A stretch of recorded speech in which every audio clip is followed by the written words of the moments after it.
આ આપણને વારંવાર પૂછાય છે. આધુનિક આવર્ત કોષ્ટક બનાવનાર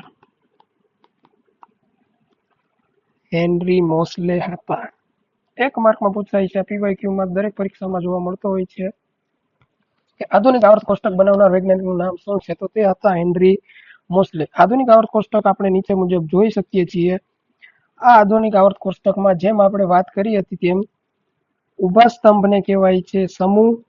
જે તમે જોઈ શકો છો આ રીતે ઊભા સ્તંભ હોય છે એને કહેવાય છે સમૂહ, અને જે આડા સ્તંભ છે તેને કહેવામાં આવે છે આવર્ત. આવર્ત સમૂહ. હવે એમાં આપણે વાત કરીએ તો એમાં એસ, પી, ડી અને એફ એ રીતે આપણે વર્ગીકૃત કરવામાં આવે છે. જેમાં 1 અને 2 સમૂહ, 1 થી 2 સમૂહ છે જેને આપણે એસ વિભાગ કહીએ છીએ. એસ વિભાગ. ત્યારબાદ 3 થી 18, 3 થી 18 સમૂહ છે તેને કહેવામાં આવે છે પી વિભાગ. 13 થી 18,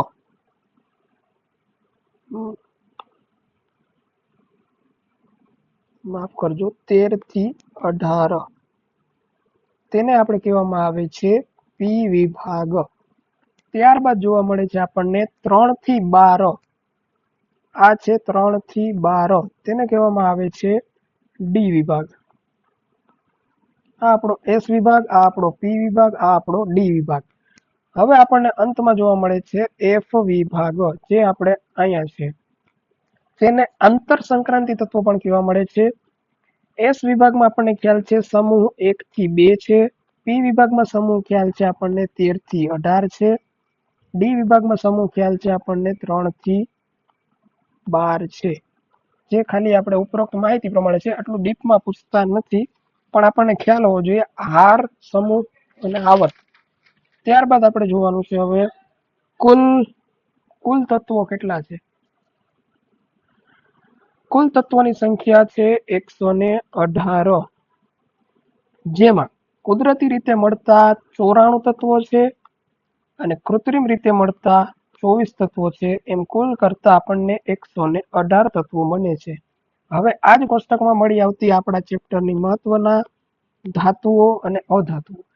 ધાતુઓની સંખ્યા એમાં છે 91, જ્યારે અધાતુઓની સંખ્યા છે 20 અને અર્ધધાતુની સંખ્યા છે 7. એમ કુલ કરતા ટોટલ 118 તત્વો આપણને બને છે. તો આ પહેલી ધાતુ છે જે આપણે જોઈએ સોનું. 22 કેરેટ સોનું. આપણને ખ્યાલ છે સોનું પ્રોપર અવસ્થામાં ન રહી શકે, તેમાં મિશ્રણ જોવા મળતું હોય છે. જેમાં 2 કેરેટમાં જે 22 કેરેટ સોનું હોય છે, જેમાં 2 કેરેટ ચાંદી અથવા તો કોપર ઉમેરવામાં આવે છે ત્યારે સોનું પ્રોપર આકારમાં ઢળે છે. તો સોનામાં પણ આ રીતે હોય છે. ત્યારબાદ આપણે જોવા મળીએ છીએ સ્ટીલ. તો સ્ટીલની વાત કરીએ તો સ્ટીલમાં આપણને 2 ઘટકો જોવા મળે છે. સ્ટીલમાં જોવા મળતા ઘટકોમાં આયર્ન અને કાર્બન. આયર્ન પ્લસ કાર્બન, આ બંને ધાતુઓ ભેગી થાય ત્યારે આપણને સ્ટીલ જોવા મળે છે. તેના પછી આપણે જોવાનું છે સ્ટેનલેસ સ્ટીલ. 3 નંબરમાં આપણે જોશું સ્ટેનલેસ સ્ટીલ. Stainless steel. તો સ્ટેનલેસ સ્ટીલમાં આપણને જોવા મળશે ધાતુઓમાં આયર્ન, ક્રોમિયમ અને નિકલ.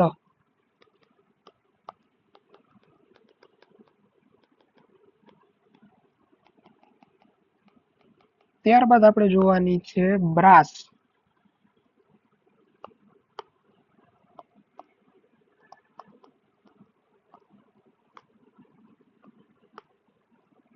કોપર અને ઝિંક.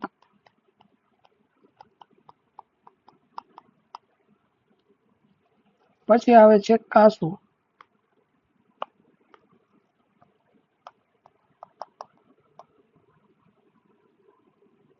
એમાં જોવા મળે છે કોપર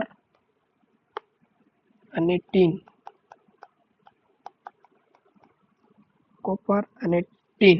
તો આ હતી તમામ મિશ્ર ધાતુઓ કે જેનું આપણે એક્ઝામમાં 1 કે 2 માર્કમાં પૂછાતી હોય છે, જેનું આપણે ધ્યાન રાખવું જોઈએ અને યાદ રાખવા પડે એવા છે. મોસ્ટ ઇમ્પોર્ટન્ટ વસ્તુઓ છે. ત્યારબાદ હજી એક ધાતુ આવે છે જેનું નામ છે જર્મન સિલ્વર. આ પણ ઘણી વાર પૂછાઈ જાય છે કે જર્મન સિલ્વરમાં કઈ ધાતુ હોય છે, તો જેમાં આવે છે કોપર, ઝિંક અને નિકલ. તો આ હતી આપણી મિશ્ર ધાતુઓ. તમામ મિશ્ર ધાતુઓને આપણે આવરી લીધી છે. હવે ત્યારબાદ આપણે જોવાના છે ધાતુ અધાતુઓના તમામ ફેક્ટ. સૌથી ભારે ધાતુ કઈ છે, સૌથી મજબૂત ધાતુ કઈ છે, એ તમામ પ્રકારના ફેક્ટની આપણે હવે વિગતવાર ચર્ચા કરવાની છે. તો આ પ્રશ્નમાંથી ચાન્સ ખૂબ બનશે કે ફેક્ટમાંથી આપણને 1 કે 2 માર્ક રોકડા મળી શકે છે. તો આ ખૂબ જ આઈએમપી ફેક્ટ છે. નોટ્સ તમારી રીતે બનાવી લેજો, એમાં યાદ રાખી લેજો. બાકી આ પીપીટીની જે છે પીડીએફ એની મારી ટેલિગ્રામની લિંક એમાં તમને મૂકી દઈશ, એમાં તમને મળી જશે પ્રોપર હેન્ડરાઇટિંગ વાળી. તો સૌથી પહેલા શરૂ કરીશું આપણે સૌથી ભારે ધાતુ કઈ છે.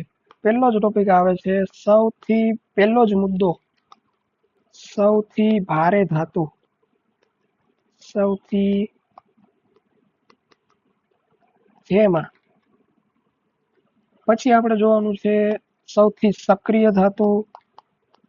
એક સાથે આપણે ડિટેલમાં જોઈ લઈએ, ત્યારબાદ તમારે યાદ રાખવું સરળ પડશે. સૌથી ભારે ધાતુ કઈ છે, સૌથી સક્રિય ધાતુ કઈ છે. તો સક્રિય ધાતુમાં આપણે જોઈ ચૂક્યા છીએ કે પોટેશિયમ આવશે.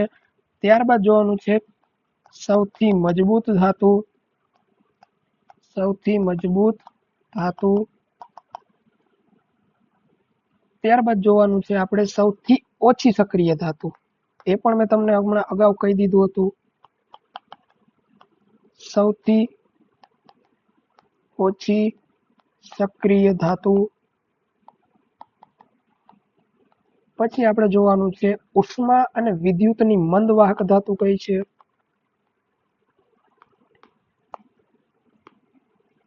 ઉષ્મા અને વિદ્યુતની મંદવાહક.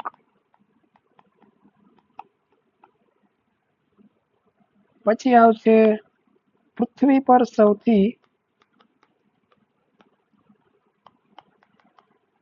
પર સૌથી વધુ પ્રમાણમાં મળતી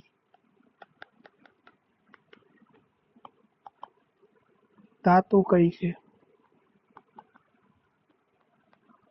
ત્યારબાદ આવશે સૌથી હલકી અને સૌથી ઓછી ઘનતા ધરાવતી ધાતુ. અને સૌથી ઓછી ઘનતા ધરાવતી ધાતુ.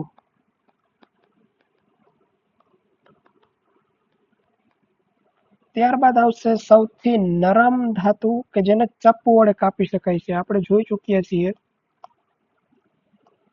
કઈ આવશે તમારે કોમેન્ટમાં જણાવવાનું છે. સૌથી નરમ ધાતુ ચપ્પુ વડે કાપી શકાય.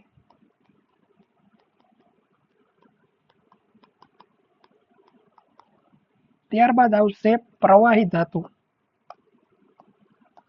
પ્રવાહી ધાતુ, અહીં કન્ફ્યુઝન પોઈન્ટ છે. ધાતુ પૂછેલું છે કે અધાતુ, તે ખાસ જોવાનું છે. પ્રવાહી ધાતુ ને પ્રવાહી અધાતુ બંનેના જવાબ અલગ અલગ આવશે. હાલમાં અત્યારે આપણે જવાબની ચર્ચા નથી કરતા, પણ પછી આવશે સૌથી વધુ ક્રિયાશીલ ધાતુ કીધેલું છે. સૌથી વધુ ક્રિયાશીલ. ત્યારબાદ આવશે સૌથી ઓછી ક્રિયાશીલ ધાતુ. સૌથી ઓછી ક્રિયાશીલ ધાતુ. અને ત્યારબાદ આવશે સૌથી વધુ ઉપયોગમાં લેવાતી ધાતુ. સૌથી વધુ ઉપયોગી ધાતુ. તો હવે આપણે આના એક સાથે તમામના જવાબ લખીશું. તમામ ફેક્ટ ખૂબ જ કામના છે, ઇમ્પોર્ટન્ટ છે, લખી લેવા, કઈ રીતે યાદ રાખવા ખાસ યાદ રાખી લેજો. જુઓ, સૌથી ભારે ધાતુ આપણને પૂછવામાં આવેલી છે, શબ્દ ઉપર ભાર આપવાનો છે. સૌથી ભારે ધાતુ, તો ભારે ધાતુમાં આવશે ઓસ્મિયમ. ઓસ્મિયમ, જેને આપણે લખીશું OS તરીકે દર્શાવીશું. સૌથી સક્રિય ધાતુ, જે મેં તમને યાદ રખાવેલી છે, 3 ના જૂથમાં સૌથી પ્રથમ પહેલા આવેલી હતી પોટેશિયમ, જેને આપણે દર્શાવીશું કે સૌથી મજબૂત ધાતુ, તો મજબૂત ધાતુમાં આવશે ટંગસ્ટન, જેને આપણે દર્શાવીશું W વડે. સૌથી ઓછી સક્રિય ધાતુ, જે પણ મેં તમને અગાઉ કીધેલી છે કે સોનું, જેની સંજ્ઞા છે Au. ત્યારબાદ આવશે ઉષ્મા અને વિદ્યુતની મંદવાહક. તો ઉષ્મા અને વિદ્યુતની મંદવાહકમાં આવશે લેડ અને પારો. દેવદાસ વાળી પારો નહીં મિત્રો, લેડ અને પારો. પૃથ્વી પર સૌથી વધુ પ્રમાણમાં મળી આવતી ધાતુ છે એલ્યુમિનિયમ. વધુ પ્રમાણમાં જોવા મળે એ છે ભાઈ એલ્યુમિનિયમ, જેને આપણે સંજ્ઞામાં Al વડે દર્શાવીએ છીએ. સૌથી હલકી ધાતુ અને ઘનતા સૌથી ઓછી ધરાવતી હોય એવી ધાતુ છે લિથિયમ.